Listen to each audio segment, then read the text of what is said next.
नमस्ते मेरे प्यारे बच्चों। आप सब अपने अपने घरों में सुरक्षित होंगे ऐसी मैं कामना करती हूँ।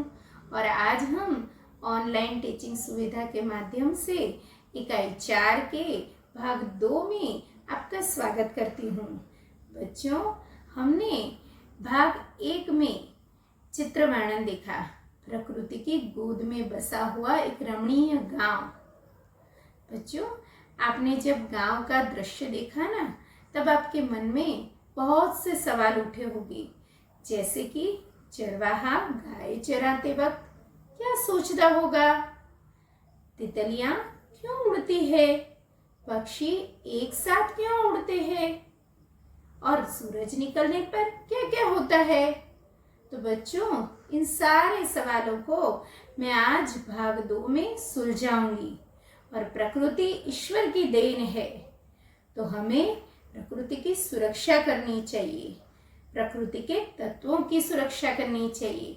तो आप लोग कैसे सुरक्षा कर सकते हो, वो मैं आज आपको बताऊंगी। तो चलो बच्चों, पढ़ने के लिए तैयार हो जाओ। मेरे प्यारे विद्यार्थियों, आपको चरवाहे को देखकर लग रहा होगा कि वह क्या सोचता होगा। तो मैं जवाब देती हूँ। चरवाहा गायों को देखकर सोचता होगा कि वह गायें चराने कहाँ जाएगा, नदी की ओर या पास वाले जंगल में। गायों को ज़्यादा घास कहाँ मिलेगी, दोपहर की रोटी मैं कब खाऊंगा और शाम को वापस कब लौटूंगा। ये सारे सवाल चरवाहे के मन में आते होंगे। सूरज निकलते वक्त हमें ऐसा लगता होगा कि क्या क्या होता होगा। सूरज निकलने पर चिड़ियाँ चहचहाने लगती है, पक्षी अपना दाना चुगने के लिए निकल पड़ते हैं, चरवाहे अपनी गाय चराने के लिए निकल पड़ते हैं, और किसान अपने खेत में काम करने के लिए लग जाते हैं।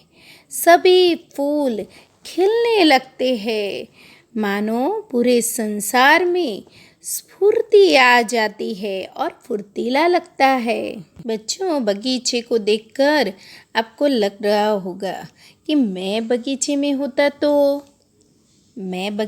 होता ना तो रंग बिरंगी फूलों को जी भर के देखता, फूलों की सुंदरता को देखता, झूले पर झूलता, रंग बिरंगी तितलियां देखकर प्रसन्न हो जाता और बहुत खेलता, बहुत कूदता और मज़े करता, किताब भी पढ़ता और चित्र को देखता भी सही और चित्र को अंकित भी करता। बच्चों, कुत्ता सोचता होगा, क्या ऐसा मन में सवाल उठा होगा।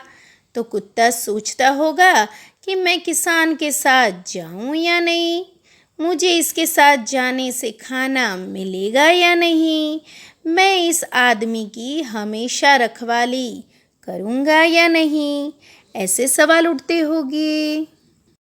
बच्चों, तितली क्यों उड़ती है, क्योंकि उसे फूलों का रस चूसना होता है। मेरे प्यारे विद्यार्थियों, 2 या 3 पक्षी एक साथ क्यों उड़ते हैं, ऐसा सवाल मन में होता है। तो बच्चों, एक साथ इसलिए उड़ते हैं क्योंकि अगर हमला हो तो एक साथ उसका सामना कर सकें।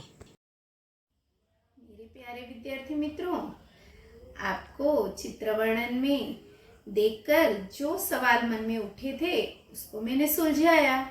अभी प्रकृति ईश्वर ने हमें दी है और यह एक अमूल्य है, तो हम भले ही छोटे हो पर प्रकृति की दी गई चीज़ों की हमें सुरक्षा करनी चाहिए।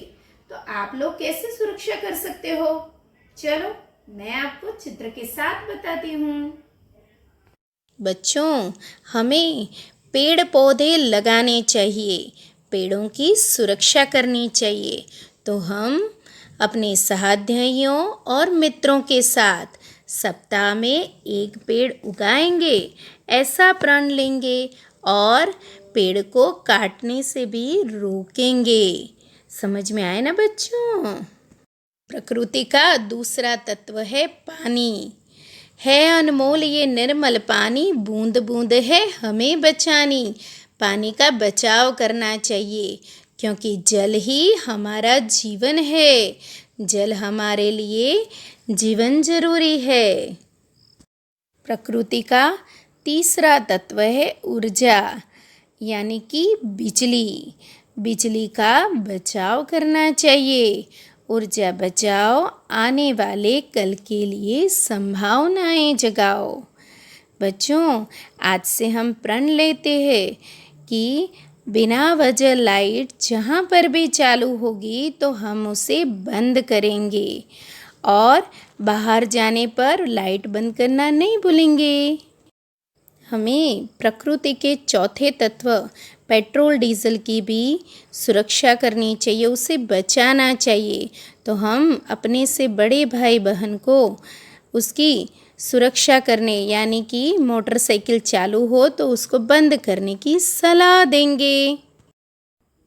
बच्चों, आपने भाग 1 में चित्रवर्णन देखा था और आज भाग 2 में चित्रवर्णन को देखकर आपके मन में जो सवाल थे उसको मैंने सुलझाया।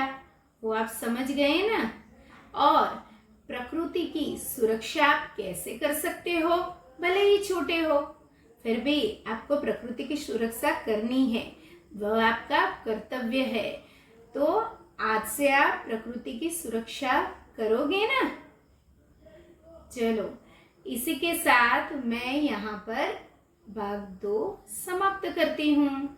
धन्यवाद।